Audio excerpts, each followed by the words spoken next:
What's shaking AC? I gotta ask, were you ever like a radio DJ? Yeah. Oh, well, Yeah. let me guess, for your university or something. Yeah, actually, it was in high school, and my DJ name was DJ Maximilian, because that's That's my your middle middle name. name. That's my Yeah. middle name. Yeah. And lo and behold, after I graduated and my younger sister was in high school, they had brought in another DJ, also named DJ Maximilian. So that was my legacy. Which we all knew because it I is guess clearly a so. legacy. Yeah. I don't see that. Is that on your LinkedIn? Kidding. It's fine. I think we don't have to. Okay. All right. So what are we gonna rant about today?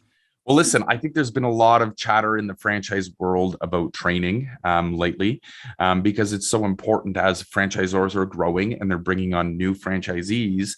Training is usually one of the first things you go through after you go through the whole franchise disclosure process and all that sort of stuff, right? So at least that's what I've been hearing a lot about from franchisors and on roundtables and things like that. So I think we should talk about training, specifically initial training. Maybe we can leave like ongoing training to a different day.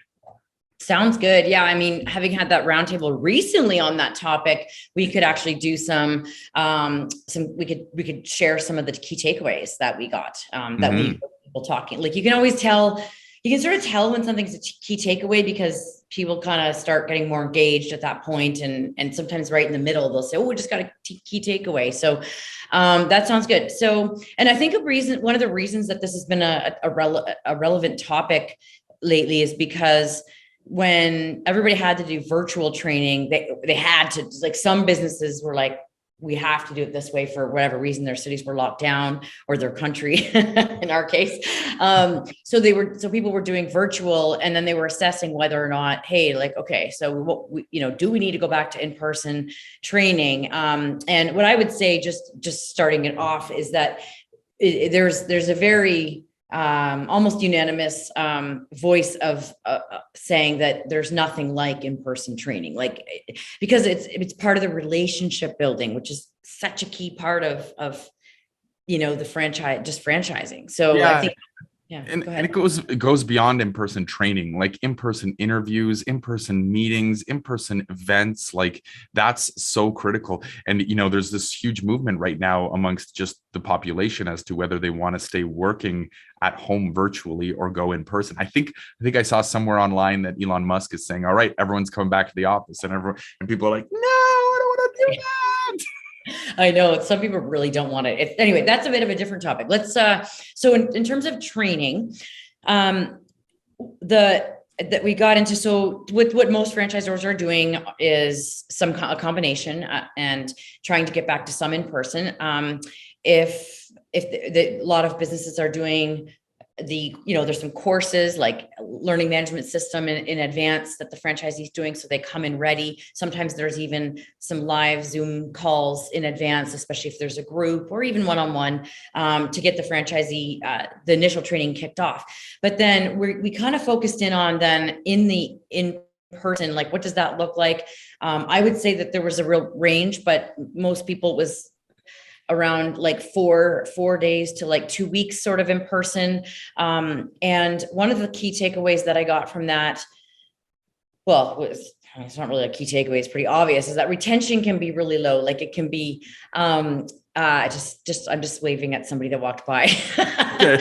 Yeah. So retention can be low, like the retention of the information, but there's still value in going through a lot of it, because then when they get back to their business and you're bringing it up again, at least it might kind of surface again. And I'm going to keep going for a minute. I'm sorry, I'm going on and on, but I do one other thing, is that there's definitely a difference in a business that needs to be in person to do what you're doing. Like Control V, you have to be in an arcade to learn what to do, versus maybe with a tutoring business, you don't have to be physically sitting beside each other to learn the business as much. So there was definitely a difference on that. But what I got was that the in-person, the biggest value comes from the on the floor training, if you will. So, and even if it is a mobile service business, that might mean going out into the community with them, to show them the kinds of things you would do and how to do it. So those were some of the things that really stood out for me. We can talk in a minute too about the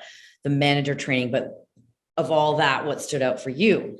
Look, I think, first of all, this is like a little disclaimer or a preface to this, is that when you're planning out your franchisee training, you first have to make sure that your content is decent. I think a lot of people overlook that, right? Are you just training on like how to operate the business, or are you getting into things like finances and legal and insurance and all that sort of stuff?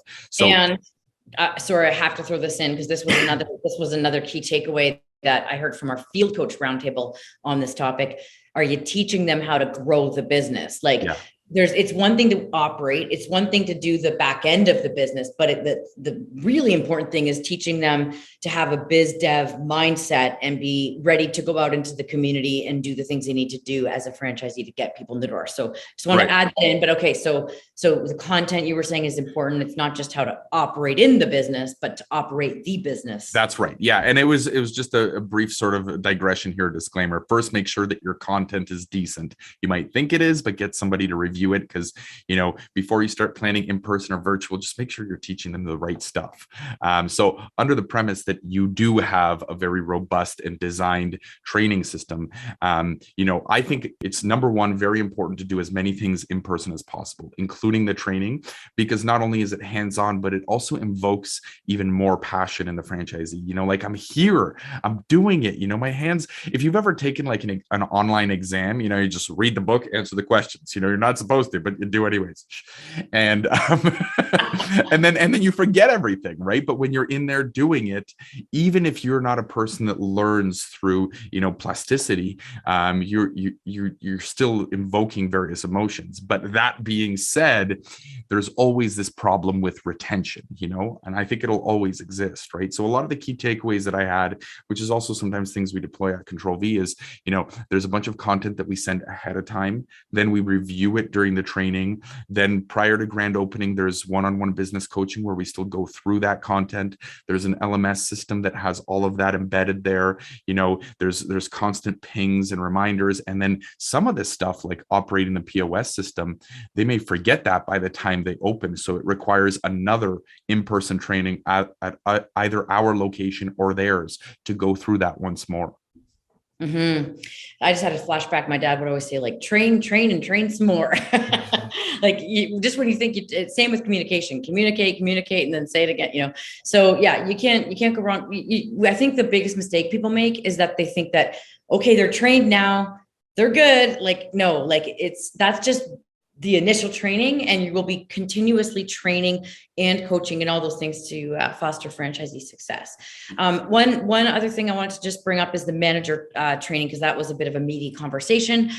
People were asking, like, what do you do do you charge for the manager? Do you bring a manager?